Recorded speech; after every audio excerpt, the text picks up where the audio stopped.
قبل ما نبدأ الفيديو صلوا على النبي، يا ريت تعملوا لايك وسبسكرايب. مش هطلب منكم اكتر من كده، هو ده بس اللي انا عايزاه منكم، لان انا ده اللايك وسبسكرايب بيتعبني ويحفزني ان اعمل فيديوهات جديده. يلا نبدأ الفيديو مع بعض. اول حاجه طبعا انا بوريكم الفاونديشن اللي انا عملته. انا كيس فاونديشن مع لوس باودر بالشكل ده، و الكفر بتاعه حلو جدا. طبعا ان شاء الله هنزل لكم فيديو ازاي عملته وهو حلو ولا لا والكلام ده كله. المهم حطيت حاجه بسيطه جدا على بشرتي زي ما انتم شايفين، لقيتهم ملا بشرتي. انا خلصت الازازه يعتبر اصلا بتاعت الفاونديشن عشان اجرب التجربه دي، عشان اطلع في فيديو اعملها. المهم فخدت بعد ما حطيت بالفرشه اللي هي المبططه دي، حطيت وزعته كله بالفرشه الكابوكي، لان الفرشه الكابوكي هي منقذه لكل حاجه، سواء بقى لوس باودر ممكن تثبتي بيها، وسواء مثلا ان انتي تحطي بلاشر، يعني منقذه بجد لكل حاجه في الوش، بالذات الحاجات الكريمي. طبعا يعني برضو بعد كده قمت دمجت بالسبونج. لازم طبعا عشان شعيرات الفرشة الكابوكي بتبقى ظاهرة في الوش، وده لازم طبعا. انا طبعا يا جماعة عايز اقول لكم ان انا ببقى لابسة طرحة، مش بعرف ادمج بالظبط، ومش بعرف اوصل لاخر وشي اللي جوه عند ودني، فطبعا اعذروني عشان في حتت بتبقى باينة ان انا مش حاطة فيها، عادي يعني عدوها، لان انا اصلا يعني عشان الطرحة ما تبصش وكده، عشان ما اقعدش اتعب وكده في اني احط فاونديشن في الاماكن دي، ومش مستاهله يعني، هقوم كده اغسل وشي. المهم حطيت كونسيلر برضو من الكونسيلر ده، بحبه برضو حلو جدا.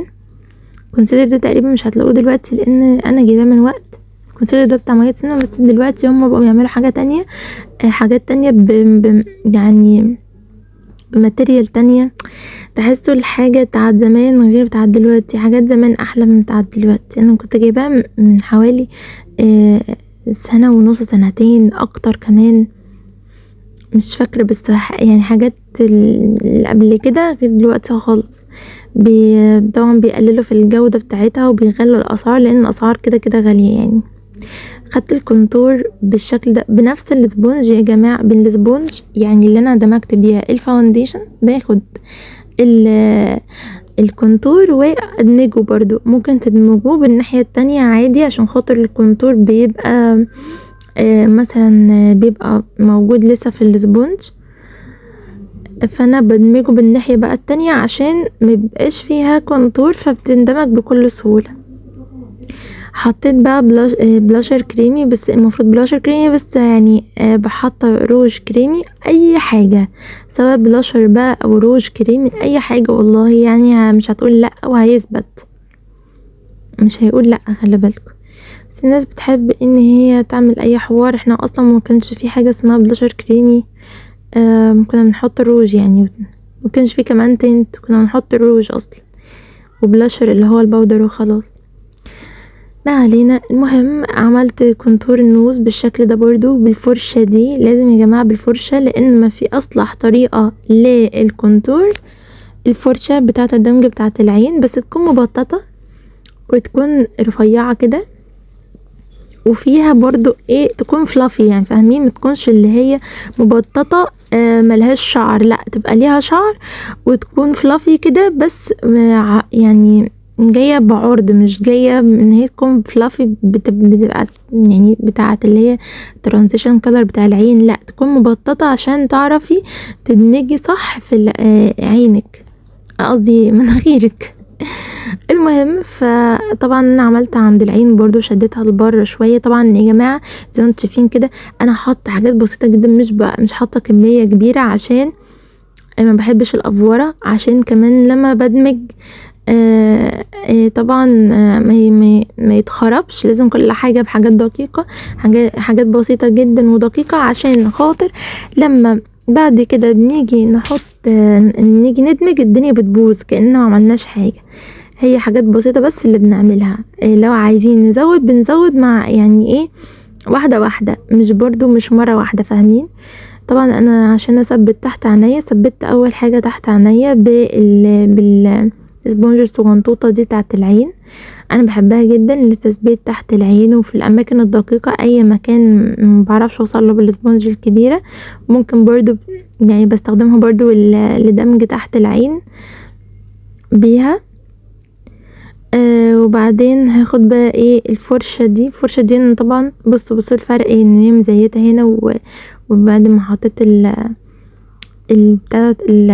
بالفرشة ما ثبت بيها. على فكرة يا جماعة الفاونديشن كفر عالي وكفر حلو، الطريقة اللي انا عملته بيها تحفة، فان شاء الله يعني هنزل لكم فيديو بطريقة نفسها.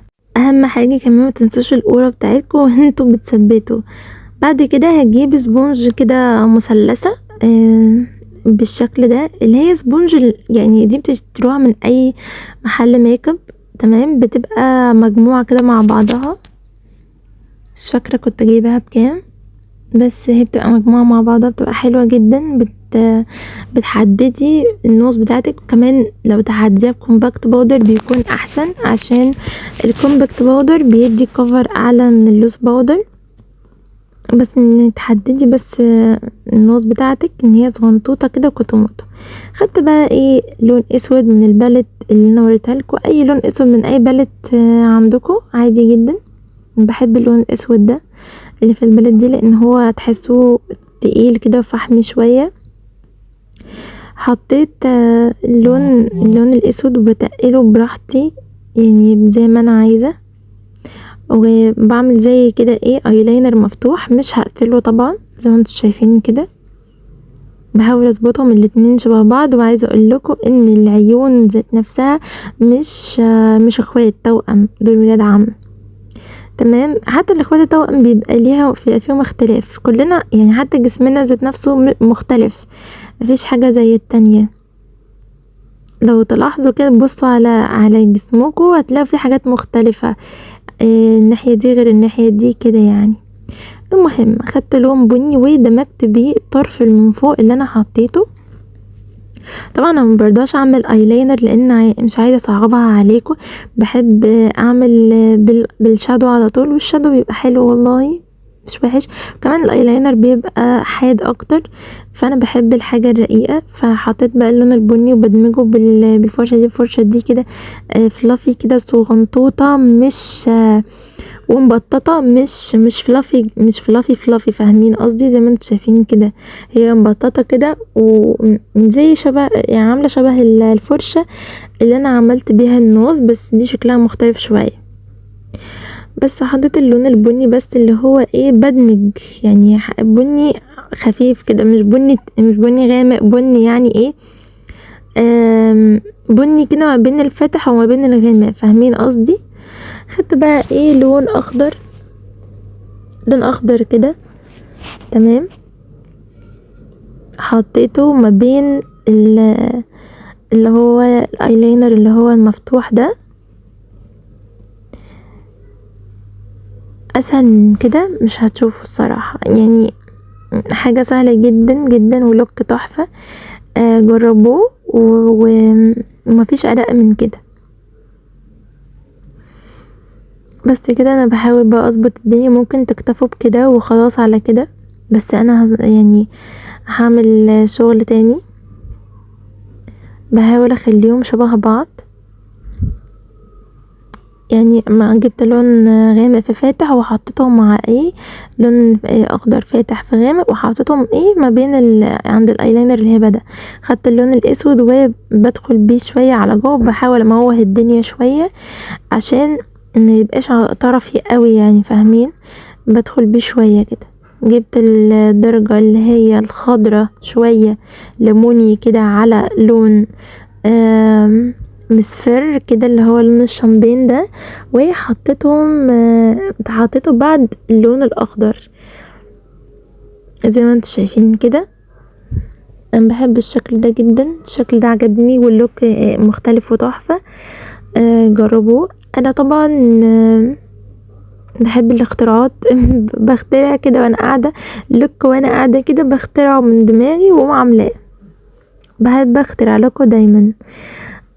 بس وخدت بقى خدت الدرجة لوحدها بقى اللي هي الشامبين دي لوحدها وحطيتها عند اول طرف العين. يعني انا حطيت اخضر مط، بعد كده حطيت شمر اخضر في شامبين، بعد كده حطيت شامبين بس على اول العين، شامبين فاتح كده مش غامق. تمام. بصوا بقى نفضت اللي في وشي كله ونفضت تحت عينيا لان هو كان عامل فلاوت. المهم هاخد بقى جليتر بقى على لون الشامبين ده من الباليت بتاعت بريتي وومن. دي بريتي وومن يا جماعه تحفه عن مويه سينما بجد، عايزه اقول لكم تحفه. يعني حتى الجليتر بتاعها احلى من بتاع مويه سينما. مويه سينما تحسوا حاطين فازلين في الجليتر، مش بيعجبني خالص. بريتي وومن بحبها جدا، مش عارفه هلاقي حاجه تانية زي بريتي وومن ولا خلاص كده. بعد كده خدت الدرجه الخضراء لان دمجت الخضرة مع الغامقة مع الفاتحة وحطيتها، لا مش خضرة، ده كان لون زيتي كده، لون زيتي غامق، ومع مكسته مع اللون الاخضر وحطيت تحت عند الرموش السفلية كده بس كده. وخدت اللون الاسود وبحدد عند الرموش بتاعتي، عند طرف الرموش كده بحدد. زي ما انتوا شايفين انا رموشي اصلا يعني اتاكلت بسبب اللوز باودر، يعني بتمحي الرموش حرفيا اللوز باودر صراحة يعني، والفاونديشن والكونسيلر كل ده بيمحي الرموش. خدت اللون الاسود زي ما انتوا شايفين وبحطه عند الرموش السفلية، وخدت جليتر بقى وحطيته عند مدمع العين، وخدت لون اسود وحطيته زي ايه كأني بعمل عارفين انتوا مدمع العين، بس انا بعمله بالشادو مش بعمله بالايلاينر العادي بتاعنا. خدت برونزر، البرونزر ده اصلا مفروض هايلايتر بتاع ان تحفه يا جماعه، بس اصلا انا جبت الدرجه الغامقه عشان استخدمها برونزر، حلو جدا كأنها حاجة غالية، بتحطي حاجة غالية على وشك وبيندمج بسهولة، احلى من مية سينما بكتير. ان وبريتي وومن حاجة رقيقة كده يا جماعة، لو جبتوها احلى من مية سينما بجد. مية سينما اوفر في كل حاجة، في كل البيجمنتيشن بتاعتها اوفر. يعني انا بحب ان وبريتي وومن حاجة رقيقة كده شوية. عملت الكونتور بتاع النوز زي ما انتوا شايفين كده بالفرشة، يعني انا بقالي كتير قوي ما عملتش الكونتور بتاع النوز بالشكل ده، بس انا حاسه ان هو شكله غريب مش عارفه ليه. بس ما علينا، حبيته. حطيت بلاشر بقى من ان هو يعني مش عارفه طالع في الكاميرا عامل كده ليه، بس هو في الحقيقه كان شكله تحفه جدا، احلى من وايت سينما. عشان ادمج الدنيا مع بعضها التركية دي تحفه، بتاخدي الفرشه بتدمجي كله مع بعض وكده. تمام. هاخد بقى هايلايتر زي ما انتوا شايفين، احطه عند الحته دي، مش بحطه عند الحاجب ما بين الحواجب، لا بحطه من فوق شويه كده، بيدي شكل فلتر تحت يعني عند الحواجب كده، بتعدي حدود الحواجب وتحطي عادي. بحط الهايلايتر عند خدودي ودقني ومناخيري. حطيت مسكرة، المسكرة دي من بريتي وومن، المسكرة دي تحفة، محدش يشتري مسكرة وايت سينما يا جماعة، مسكرة معفنة سوري، يعني مسكرة وحشة جدا مبحبهاش. يعني لو قعدت معاكي شهر ولا حاجة بتعمل بعد كده بتعمل ريحة، يعني فاهمين، حتى لو متستخدمهاش كتير بتلاقيها عملت ريحة. حتى مسكرة ما تنسوش الرموش السفلية دي اهم حاجة، عشان بيبقى فيها برضو فاونديشن وكونسيلر وحركات من دي ولوس باودر وبتاع وتبوظ الدنيا. اهتموا شوية بالمسكرة من عند الرموش السفلية، عشان في ناس متحبش تحط في الرموش السفلية حاجة، دايما يهتموا بالرموش العلوية اللي فوق ويحطوا لها رموش كمان، ويهملوا خالص الرموش السفلية، اللي هو انا مبين لكم انا ما عنديش رموش اصلا بس انا حاطه رموش، فاهمين؟ مش حاجة لطيفة على فكرة. حطيت كونتور كريمي كده، حددت بيه شفايفي. الكونتور يعني اكتر حاجة بحبها الكونتور الكريمي في تحديد الشفايف اكتر من القلم المحدد اللي هو الليب لاينر. خدت الكونسيلر وحطيته على شفايفي بالشكل ده، وبس كده. ده كان الفاينل لوك، يا رب يكون عجبكم، متنسوش تعملوا اللايك والسبسكرايب. بس كده، اشوفكم في فيديو جديد على خير، مع السلامة.